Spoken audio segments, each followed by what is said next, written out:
Hola, buenas noches. Esperamos que te encuentres bien y en esta ocasión queremos hablarte un poco acerca del horror gótico, el cual pues es un movimiento literario. Surgió a finales del siglo XVIII y alcanzó su punto álgido a principios del siglo XIX. Este pues se caracteriza por su uso de elementos sobrenaturales, macabros y misteriosos. En cuanto a los escenarios de las historias de terror gótico, pues pueden llegar a ser lúgubres y amenazantes, como por ejemplo castillos en ruinas, cementerios y bosques oscuros. En cuanto a los personajes, suelen ser atormentados por secretos oscuros o fuerzas sobrenaturales. El horror gótico se asocia a menudo con el movimiento romántico, que si bien se caracterizó por su enfoque en la emoción, la imaginación y lo individual, pues sí debemos de separar una cosa de otra. En cuanto a los autores góticos, a menudo exploraban los lados oscuros de la naturaleza humana y el mundo natural. Y pues algunos de los autores más famosos del horror gótico son Horace Walpole con su Castillo de Otranto, Anna Radcliffe con los misterios de Udolfo, Matthew Lewis con El monje, pues evidentemente Mary Shelley con Frankenstein y Bram Stoker.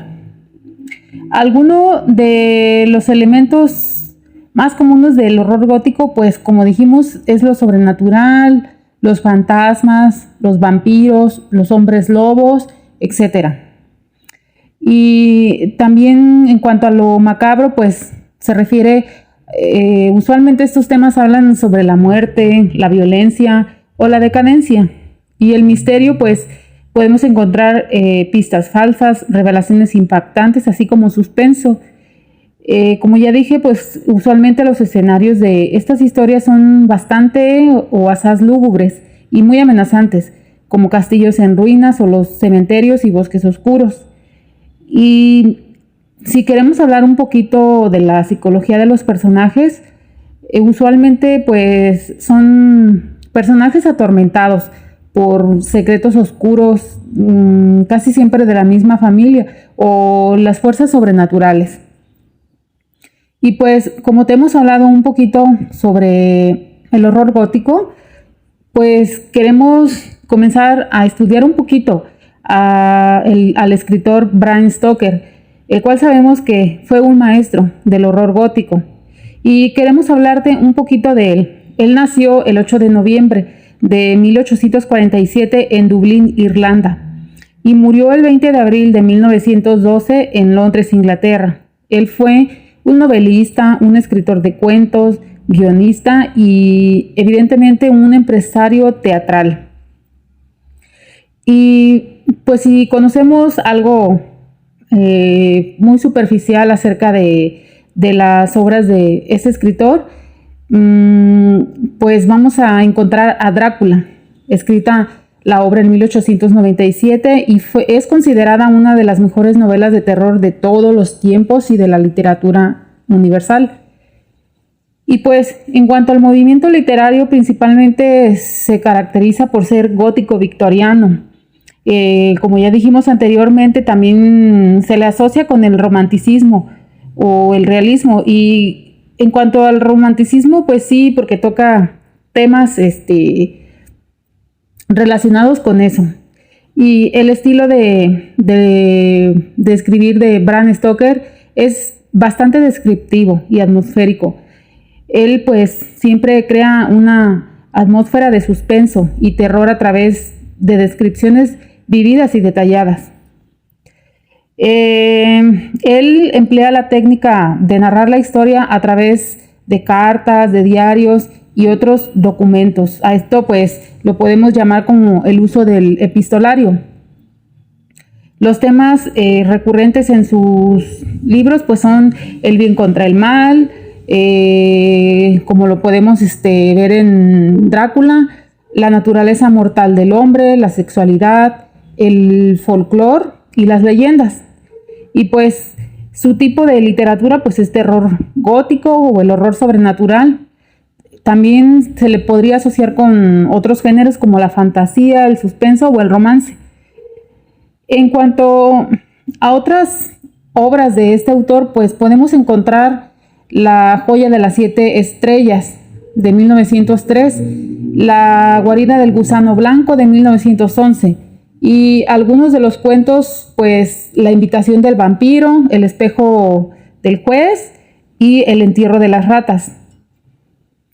Las influencias que el autor tuvo, pues principalmente fue el folclore irlandés, como leyendas de vampiros, los hombres lobos y otros seres sobrenaturales. Su legado es considerado uno de los más importantes en este género del terror gótico. Drácula ha sido, por ejemplo, adaptado al cine, la televisión y el teatro en numerosas ocasiones. Su obra aún en la actualidad continúa inspirando a escritores y artistas de todo el mundo. Y pues, si mencionamos algunos autores góticos, Edgar Allan Poe, evidentemente no puede faltar en esta lista, Sheridan Le Fanu y también Anna Radcliffe. Pero bueno, algunas curiosidades acerca de Bram Stoker es que él era muy aficionado al teatro y trabajó como gerente durante muchos años. También se cree que se inspiró en la figura del Vlad Tepes, el empalador, para crear el personaje de Drácula. Su esposa Florence Balcombe fue una gran influencia en su vida y en su obra.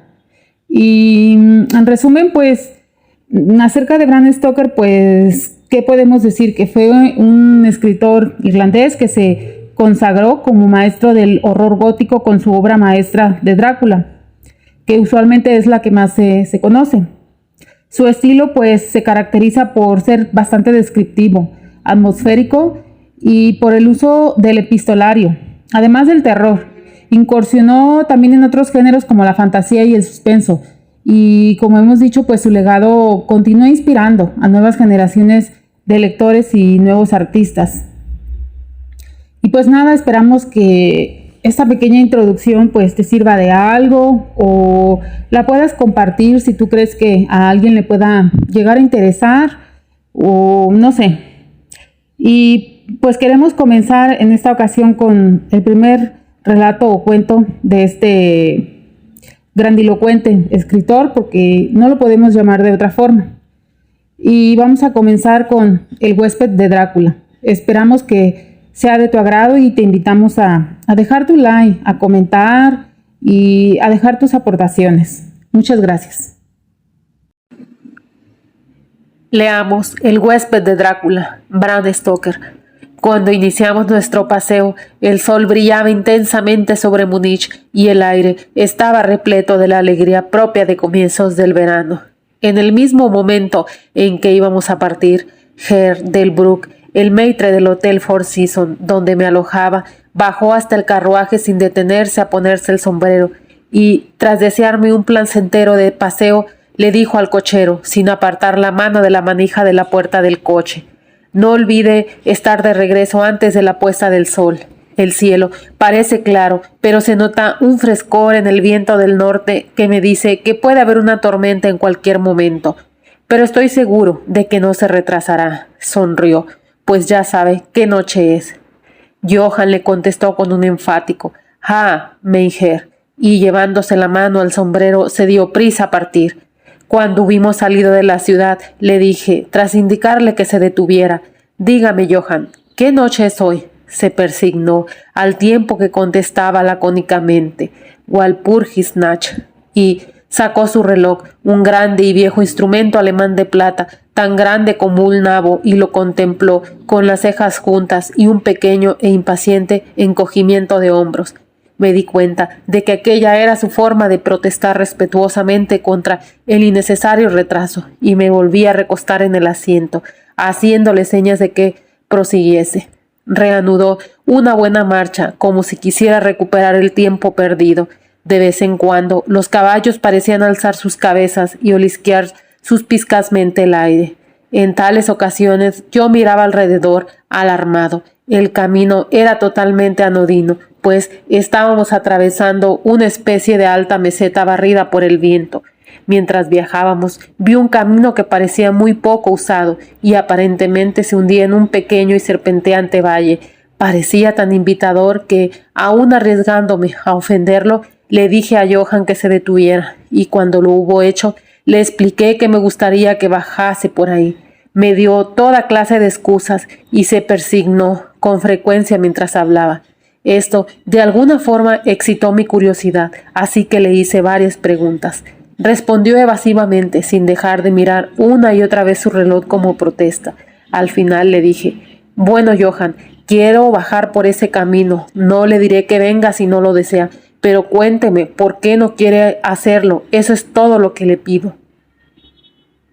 Como respuesta, pareció zambullirse desde el pescante por lo rápidamente que llegó al suelo. Entonces extendió sus manos hacia mí en gesto de súplica y me imploró que no fuera. Mezclaba el suficiente inglés con su alemán como para que yo entendiese el hilo de sus palabras.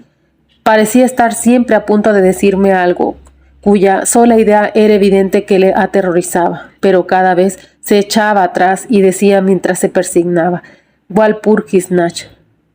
Traté de argumentar con él, pero era difícil discutir con un hombre cuyo idioma no hablaba.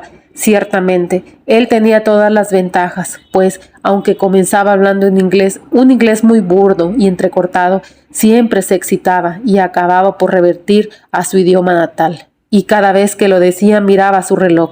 Entonces los caballos se mostraron inquietos y olisquearon el aire. Ante esto palideció y, mirando a su alrededor de forma asustada, saltó de pronto hacia adelante, los aferró por las bridas y los hizo avanzar unos 10 metros. Yo lo seguí y le pregunté por qué había hecho aquello. Como respuesta se persignó, señaló al punto que había abandonado y apuntó con su látigo hacia el otro camino, indicando una cruz y diciendo, primero en alemán y luego en inglés: «Enterrados, estar enterrados los que matarse ellos mismos». Recordé la vieja costumbre de enterrar a los suicidas en los cruces de los caminos. «Ah, ya veo, un suicida. ¡Qué interesante!». Pero a fe mía que no podía saber por qué estaban tan asustados los caballos. Mientras hablábamos, escuchamos un sonido que era un cruce entre el aullido de un lobo y el ladrido de un perro. Se oía muy lejos, pero los caballos se mostraron muy inquietos y le llevó bastante tiempo a Johann calmarlos. Estaba muy pálido y dijo: «Suena como lobo, pero no hay lobos aquí ahora». «¿No?», pregunté inquisitivamente. «Hace ya mucho tiempo desde que los lobos estuvieron tan cerca de la ciudad». «Mucho, mucho», contestó. «En primavera y verano, pero con la nieve, los lobos no mucho lejos». Mientras acariciaba a los caballos y trataba de calmarlos, oscuras nubes comenzaron a pasar rápidas por el cielo, el sol desapareció y una bocanada de aire frío sopló sobre nosotros. No obstante, tan solo fue un soplo, y más parecía un aviso que una realidad, pues el sol volvió a salir brillante. Johann miró hacia el horizonte haciendo víscera con su mano y dijo: «La tormenta de nieve venir dentro de mucho poco». Luego miró de nuevo su reloj y, manteniendo firmemente las riendas, pues los caballos seguían manoteando inquietos y agitando sus cabezas, subió al pescante como si hubiera llegado el momento de proseguir nuestro viaje. Me sentía un tanto obstinado y no subí inmediatamente al carruaje. «Hábleme del lugar al que lleva este camino», le dije, y señalé hacia abajo. Se persignó de nuevo y murmuró una plegaria antes de responderme. «Es maldito». «¿Qué es lo que es maldito?», inquirí. «El pueblo». «¿Entonces hay un pueblo?». No, nadie vive ahí desde cientos de años». Me devoraba la curiosidad. «Pero dijo que había un pueblo». «Había. ¿Y qué pasa ahora?». Como respuesta, se lanzó a desgranar una larga historia en alemán y en inglés, tan mezclados que casi no podía comprender lo que decía, pero a grandes rasgos logré entender que hacía muchos cientos de años habían muerto allí personas que habían sido enterradas y se habían oído ruidos bajo la tierra, y cuando se abrieron las fosas se hallaron a los hombres y mujeres con el aspecto de vivos y las bocas rojas de sangre, y por eso, buscando salvar sus vidas y sus almas, y aquí se persignó de nuevo, los que huyeron a otros lugares donde los vivos vivían y los muertos estaban muertos, y no otra cosa. Evidentemente tenía miedo de pronunciar las últimas palabras. Mientras avanzaba en su narración, se iba excitando más y más. Parecía como su imaginación se hubiera desbocado y terminó en un verdadero paroxismo de terror. Blanco el rostro, sudoroso, tembloroso y mirando a su alrededor, como si esperase que alguna horrible presencia se fuera a manifestar allí mismo, en la llanura abierta bajo la luz del sol.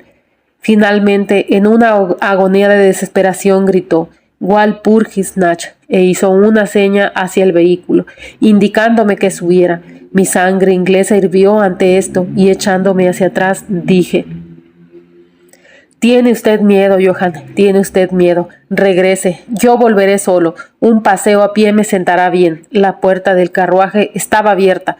Tomé del asiento el bastón de roble que siempre llevo en mis excursiones y cerré la puerta. Señalé el camino de regreso a Múnich y repetí: «Regrese, Johann. La noche de Walpurgis no tiene nada que ver con los ingleses». Los caballos estaban ahora más inquietos que nunca y Johann intentaba retenerlos mientras me imploraba excitadamente que no cometiera tal locura. Me daba pena el pobre hombre, parecía sincero. No obstante, no pude evitar el echarme a reír. Ya había perdido todo rastro de inglés en sus palabras, en su ansiedad. Había olvidado que la única forma que tenía de hacerme comprender era hablar en mi idioma, así que chapurreó su alemán nativo. Comenzaba a ser algo tedioso. Tras señalar la dirección, exclamé: «Regrese», y me di la vuelta para bajar por el camino lateral hacia el valle. Con un gesto de desesperación, Johann volvió sus caballos hacia Múnich. Me apoyé sobre mi bastón y lo contemplé alejarse. Marchó lentamente por un momento. Luego, sobre la cima de una colina, apareció un hombre alto y delgado. No podía verlo muy bien a aquella distancia. Cuando se acercó a los caballos, estos comenzaron a encabritarse y a patear. Luego relincharon aterrorizados y echaron a correr locamente. Los contemplé perderse de vista y luego busqué al extraño, pero me di cuenta de que también él había desaparecido.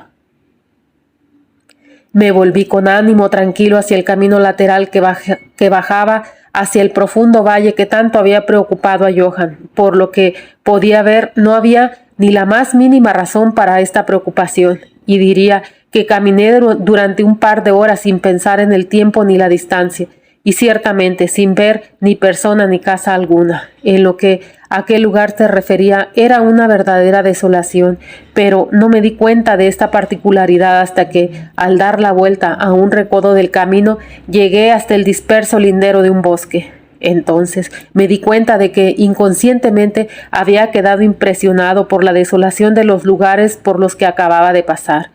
Me senté para descansar y comencé a mirar a mi alrededor. Me fijé en que el aire era mucho más frío que cuando había iniciado mi camino. Parecía rodearme un sonido susurrante, en el que se oía de vez en cuando, muy en lo alto, algo así como un rugido apagado. Miré hacia arriba y pude ver que grandes y densas nubes corrían rápidas por el cielo, de norte a sur. A una gran altura eran los signos de una tormenta que se aproximaba por algún lejano estrato de aire. Noté un poco de frío y, pensando que era por haberme sentado tras la caminata, reinicié mi paseo.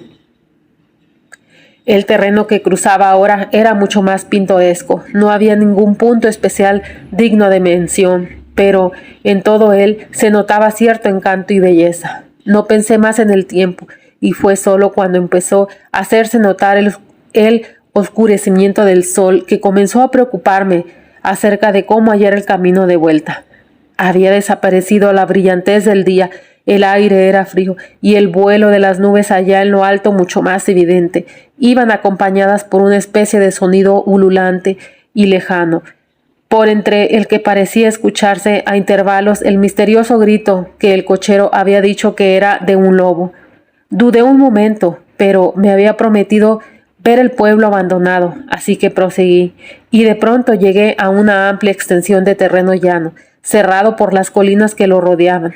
Las laderas de estas estaban cubiertas de árboles que descendían hasta la llanura, formando grupos en las suaves pendientes y depresiones visibles aquí y allá. Seguí con la vista al serpentear del camino y vi que trazaba una curva cerca de uno de los más densos grupos de árboles y luego se perdía tras él. Mientras miraba, noté un hálito helado en el aire y comenzó a nevar. Pensé en los kilómetros y kilómetros de terreno desguarnecido por los que había pasado y me apresuré a buscar cobijo en el bosque de enfrente. El cielo se fue volviendo cada vez más oscuro y a mi alrededor se veía una brillante alfombra blanca cuyos extremos más lejanos se perdían en una nebulosa vaguedad. Aún se podía ver el camino, pero mal, y cuando corría por el llano me quedaban tan marcados sus límites como cuando seguía las hondonadas. Y al poco me di cuenta de que debía haberme apartado del mismo, pues dejé de notar bajo mis pies la dura superficie y me hundí en tierra blanda. Entonces el viento se hizo más fuerte y sopló con creciente fuerza hasta que casi me arrastró. El aire se volvió totalmente helado y comencé a sufrir los efectos del frío a pesar del ejercicio. La nieve caía ahora tan densa y giraba a mi alrededor en tales remolinos que apenas podía mantener abiertos los ojos. De vez en cuando el cielo era desgarrado por un centelleante relámpago y a su vez solo podía ver frente a mí a una gran masa de árboles, principalmente cipreses y tejos completamente cubiertos de nieve. Pronto me hallé al amparo de los mismos y allí, en un relativo silencio, pude oír el soplar del viento en lo alto. En aquel momento la oscuridad de la tormenta se había fundido con la de la noche, pero su furia parecía estar abatiéndose. Tan solo regresaba en tremendos resoplidos o estallidos. En aquellos momentos el escalofriante aullido del lobo pareció despertar el eco de muchos sonidos similares a mi alrededor. En ocasiones, a través de la oscura masa de las nubes, se veía un perdido rayo de luna que iluminaba el terreno y que me dejaba ver que estaba al borde de una densa masa de cipreses y tejos. Como había dejado de nevar, salí de mi refugio y comencé a investigar más a fondo los alrededores. Me parecía que entre tantos viejos cimientos como había pasado en mi camino, quizá hallase una casa aún en pie que, aunque estuviese en ruinas, me diese algo de cobijo. Mientras rodeaba el perímetro del bosquecillo, me di cuenta de que una pared baja lo cercaba y siguiéndola hallé una abertura. Allí los cipreses formaban un camino que llevaba hasta la cuadrada masa de algún tipo de edificio. No obstante, en el mismo momento en que la divisé, las errantes nubes oscurecieron la luna y atravesé el sendero en tinieblas. El viento debió de hacerse más frío, pues noté que me estremecía mientras caminaba, pero tenía esperanzas de hallar un refugio, así que proseguí mi camino a ciegas. Me detuve, pues se produjo un repentino silencio. La tormenta había pasado y, quizá en simpatía con el silencio de la naturaleza, mi corazón pareció dejar de latir. Pero eso fue tan solo momentáneo, pues repentinamente la luz de la luna se abrió paso por entre las nubes, mostrándome que me hallaba en un cementerio y que el objeto cuadrado situado frente a mí era una enorme tumba de mármol, tan blanca como la nieve que lo cubría todo. Con la luz de la luna llegó un tremendo suspiro de la tormenta que pareció reanudar su carrera con un largo y grave aullido, como el de muchos perros o lobos. Me sentí anonadado y noté que el frío me calaba hondo hasta parecer aferrarme el corazón. Entonces, mientras la oleada de luz lunar seguía cayendo sobre la tumba de mármol, la tormenta dio muestras de reiniciarse, como si quisiera volverse atrás. Impulsado por alguna especie de fascinación, me aproximé a la sepultura para ver de quién era y por qué una construcción así se alzaba solitaria en semejante lugar. La rodeé y leí sobre la puerta dórica en alemán: Condesa Dollingen de Graz, en Astiria. Buscó y halló la muerte en 1801.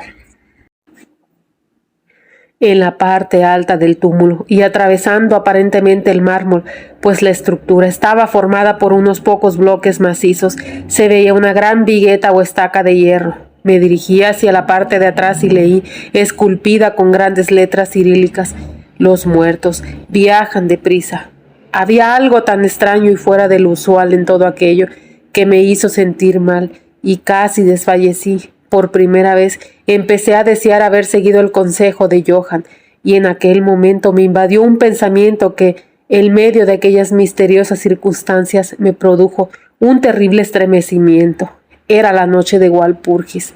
La noche de Walpurgis, en la que, según las creencias de millones de personas, el diablo andaba suelto, en la que se abrían las tumbas y los muertos salían a pasear, en la que todas las cosas maléficas de la tierra, el mar y el aire celebraban su reunión, y estaba en el preciso lugar que el cochero había rehuido. Aquel era el pueblo abandonado hacía siglos. Allí era donde se encontraba la suicida, y en ese lugar me encontraba yo ahora solo, sin ayuda, temblando de frío en medio de una nevada y con una fuerte tormenta formándose a mi alrededor. Fue necesaria toda mi filosofía, toda la religión que me habían enseñado, todo mi coraje para no derrumbarme en un paroxismo de terror. Y entonces un verdadero tornado estalló a mi alrededor. El suelo se estremeció como si millares de caballos galopasen sobre él, y esta vez la tormenta llevaba en sus gélidas alas no nieve, sino un enorme granizo que cayó con tal violencia que parecía haber sido lanzado por los míticos honderos baleáricos. Piedras de granizo que aplastaban hojas y ramas y que negaban la protección de los cipreses, como si, en lugar de árboles, hubieran sido espigas de cereal. Al primer momento corrí hasta el árbol más cercano, pero pronto me vi obligado a abandonarlo y buscar el único punto que parecía ofrecer refugio, la profunda puerta dórica de la tumba de mármol. Allí, acurrucado contra la enorme puerta de bronce, conseguí una cierta protección contra la caída del granizo, pues ahora solo me golpeaba al rebotar contra el suelo y los costados de mármol. Al apoyarme contra la puerta, ésta se movió ligeramente y se abrió un poco hacia adentro. Incluso el refugio de una tumba era bienvenido en medio de aquella despiadada tempestad, y estaba a punto de entrar en ella cuando se produjo el destello de un relámpago que iluminó toda la extensión del cielo. En aquel instante, lo juro por mi vida, vi, pues mis ojos estaban vueltos hacia la oscuridad del interior, a una bella mujer de mejillas sonrosadas y rojos labios, aparentemente dormida sobre un féretro. Mientras el trueno estallaba en lo alto, fui atrapado como por la mano de un gigante y lanzado hacia la tormenta. Todo aquello fue tan repentino que antes de que me llegara el impacto, tanto moral como físico, me encontré bajo la lluvia de piedras.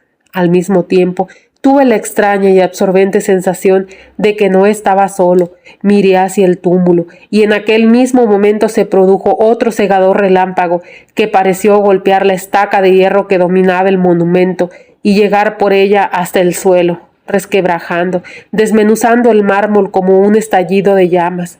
La mujer muerta se alzó en un momento de agonía, lamida por las llamas, y su amargo alarido de dolor fue ahogado por el trueno. La última cosa que oí fue esa horrible mezcla de sonidos, pues de nuevo fui aferrado por la gigantesca mano y arrastrado, mientras el granizo golpeaba y el aire parecía reverberar en el aullido de los lobos. La última cosa que recuerdo fue una vaga y blanca masa movediza, como si las tumbas de mi alrededor hubieran dejado salir las amortajadas fantasmas de sus muertos y estos me estuvieran rodeando en medio de la oscuridad de la tormenta de granizo. Gradualmente volvió a mí una especie de confuso inicio de conciencia, luego una sensación de cansancio aniquilador. Durante un momento no recordé nada, pero poco a poco volvieron mis sentidos. Los pies me dolían espantosamente y no podía moverlos. Parecían estar dormidos. Notaba una sensación gélida en mi nuca y a todo lo largo de mi espina dorsal y mis orejas, como mis pies, estaban muertas y sin embargo me atormentaban. Pero sobre mi pecho notaba una sensación de calor que, en comparación, resultaba deliciosa. Era como una pesadilla física, si es que uno puede usar tal expresión, pues un enorme peso sobre mi pecho me impedía respirar normalmente. Ese periodo de semiletargo pareció durar largo rato, y mientras transcurría debí de dormir o delirar. Luego sentí una sensación de repugnancia, como en los primeros momentos de un mareo, y un imperioso deseo de librarme de algo, aunque no sabía de qué. Me rodeaba un descomunal silencio, como si todo el mundo estuviese dormido o muerto. Roto, tan solo por el suave jadeo de algún animal cercano. Noté un cálido lametón en mi cuello y entonces me llegó la conciencia de la terrible verdad, que me heló hasta los huesos e hizo que se me congelara la sangre en mis venas. Había algún animal recostado sobre mí y ahora lamía mi garganta. No me atreví a agitarme, pues algún instinto de prudencia me obligaba a seguir inmóvil, pero la bestia pareció darse cuenta de que se había producido algún cambio en mí, pues levantó la cabeza. Por entre mis pestañas vi sobre mí los dos grandes ojos llameantes de un gigantesco lobo. Sus aguzados caninos brillaban en la abierta boca roja y pude notar su acre respirando sobre mi boca. Durante otro periodo de tiempo lo olvidé todo. Luego escuché un gruñido, seguido por un aullido, y luego por otro y otro. Después, aparentemente muy a lo lejos, escuché un ¡ey! ¡Ey! Como de muchas voces gritando al unísono. Alcé cautamente la cabeza y miré en la dirección de la que llegaba el sonido, pero el cementerio bloqueaba mi visión. El lobo seguía aullando de una manera extraña y un resplandor rojizo comenzó a moverse por entre los cipreses, como siguiendo el sonido. Cuando las voces se acercaron, el lobo aulló más fuerte y más rápidamente. Yo temía cualquier sonido o movimiento. El brillo rojo se acercó más, por encima de la alfombra blanca que se extendía en la oscuridad que me rodeaba. Y de pronto, de detrás de los árboles, surgió al trote una patrulla de jinetes llevando antorchas. El lobo se apartó de encima de mí y escapó por el cementerio. Vi cómo uno de los jinetes, soldados, según parecía por sus gorras y sus largas capas militares, alzaba su carabina y apuntaba. Un compañero golpeó su brazo hacia arriba y escuché cómo la bala zumbaba sobre mi cabeza. Evidentemente me había tomado por el lobo. Otro divisó al animal mientras se alejaba y se oyó un disparo. Luego, al galope, la patrulla avanzó, algunos hacia mí y otros siguiendo al lobo mientras éste desaparecía por entre los nevados cipreses. Mientras se aproximaban, traté de moverme. No lo logré, aunque podía ver y oír todo lo que sucedía a mi alrededor. 2 o 3 de los soldados saltaron de sus monturas y se arrodillaron a mi lado. Uno de ellos alzó mi cabeza y colocó su mano sobre mi corazón. «Buenas noticias, camaradas», gritó. «Su corazón todavía late». Entonces vertieron algo de brandy entre mis labios. Me dio vigor y fui capaz de abrir del todo los ojos y mirar a mi alrededor. Por entre los árboles se movían luces y sombras y oí cómo los hombres se llamaban los unos a los otros. Se agruparon, lanzando asustadas exclamaciones, y las luces centellearon cuando los otros entraron amontonados en el cementerio como posesos. Cuando los primeros llegaron hasta nosotros, los que me rodeaban preguntaron ansiosos: «¿Lo hallaron?». La respuesta fue apresurada: «No, no, vámonos, pronto. Este no es un lugar para quedarse y menos en esta noche». «¿Qué era?», preguntaron en varios tonos de voz.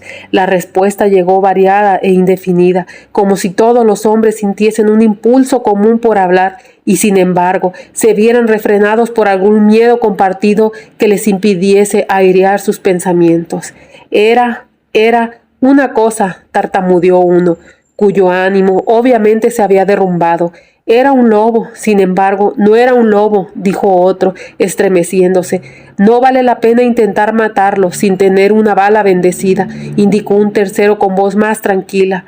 «Nos está bien merecido por salir en esta noche. Desde luego que nos hemos ganado los 1000 marcos», espetó un cuarto. «Había sangre en el mármol derrumbado», dijo otro tras una pausa, «y desde luego no la puso ahí el rayo. En cuanto a él, ¿está a salvo? Miren su garganta. Vean, camaradas, el lobo estaba echado encima de él, dándole calor». El oficial miró mi garganta y replicó: «Está bien, la piel no ha sido perforada. ¿Qué significará todo esto? Nunca lo habríamos hallado de no haber sido por los aullidos del lobo». «¿Qué es lo que ocurrió con ese lobo?», preguntó el hombre que sujetaba mi cabeza, que parecía ser el menos aterrorizado del grupo, pues sus manos estaban firmes, sin temblar. En su bocamanga se veían los galones de suboficial.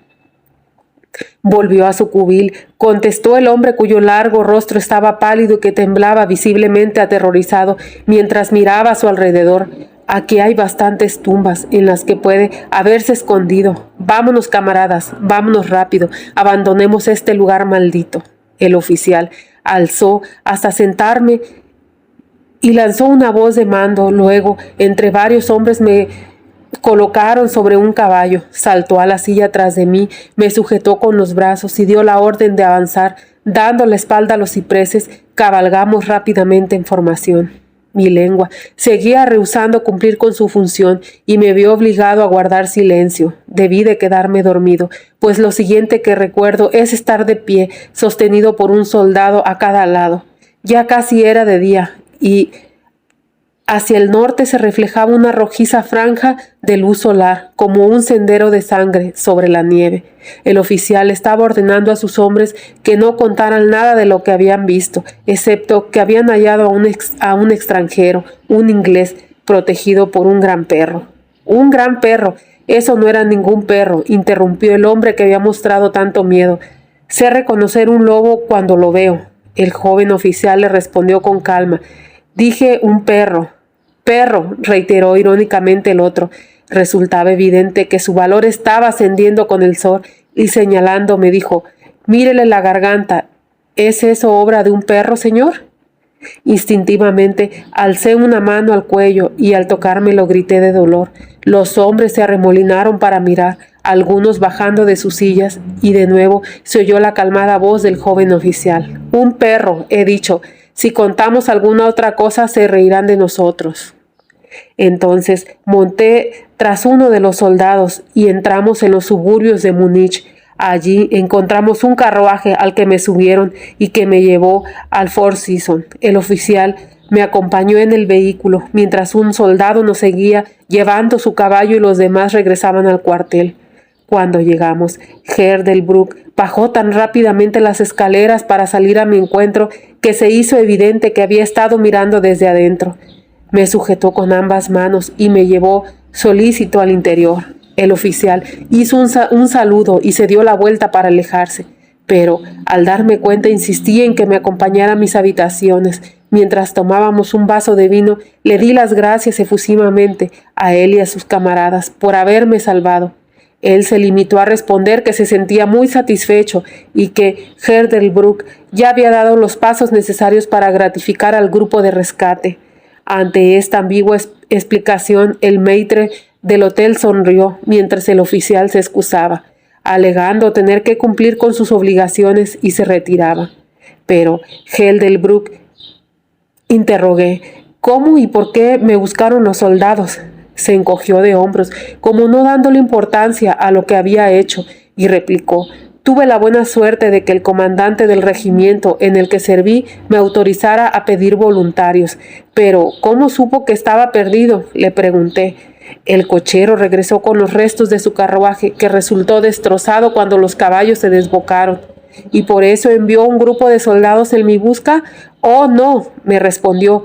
Pero antes de que llegase el cochero, recibí este telegrama del boyardo de que usted es huésped, y sacó del bolsillo un telegrama que me entregó y leí.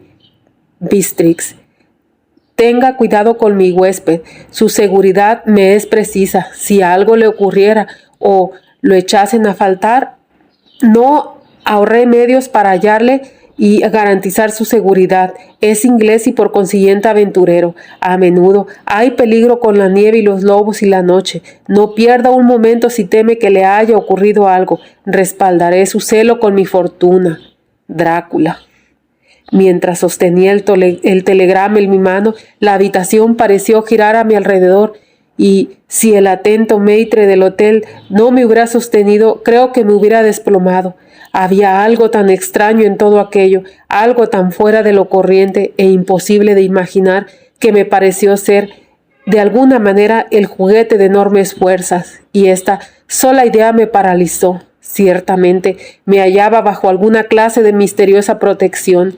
Desde un lejano país había llegado, justo a tiempo, un mensaje que me había arrancado del peligro de la congelación y de las mandíbulas del lobo. Fin. ¿Qué te ha parecido el cuento? Esperamos que haya sido de tu agrado y también queremos escucharte, queremos tus aportaciones. Y pues si tú crees que el cuento es de utilidad para alguien, te invitamos a compartirlo y también a dejar tu like. Muchas gracias y que tengas una siniestra noche.